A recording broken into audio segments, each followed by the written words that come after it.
Patrolling दरम्यान एक देशी बनावटीचे पिस्टल व 2 जिवंत काडतुसे व मोटारसायकल असा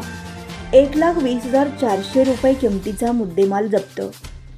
श्री समीर शेख पोलीस अधीक्षक सातारा व श्रीमती आचल दलाल अपर पोलीस अधीक्षक सातारा व तसेच श्री राहुल धसा उपविभागीय अधिकारी फलटण विभाग फलटण यांनी लोकसभा निवडणूक प्रक्रिया 2024च्या अनुषंगाने पोलीस ठाणे हद्दीत सक्त पेट्रोलिंगचे करण्याबाबतची सूचना देण्यात आल्या होत्या। पोलीस निरीक्षक संदीप जगताप, पोलीस उपनिरीक्षक सतीश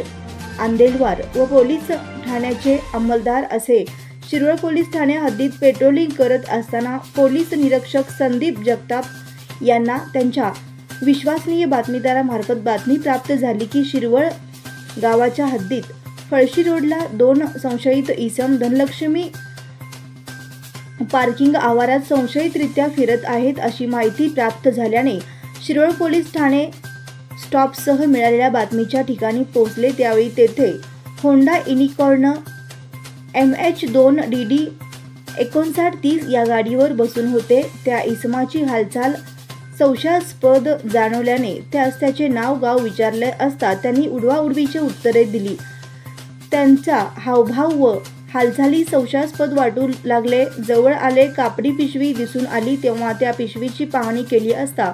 त्यामध्ये एक लोखंडी स्टीलची गावठी बनावटीचे पिस्टल, 2 जिवंत काडतुसे व एक मोटारसायकल असे सुमारे 1,20,400 रुपये किमतीचा मुद्देमाल मिळून आल्याने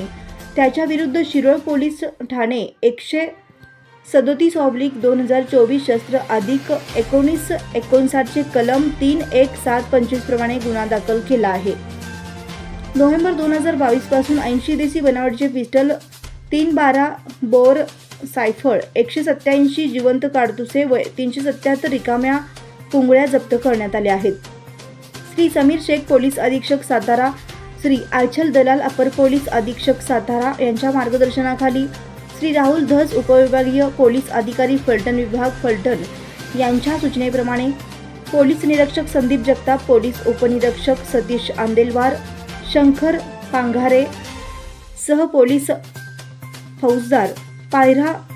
सचिन वीर, जितेंद्र शिंदे, प्रशांत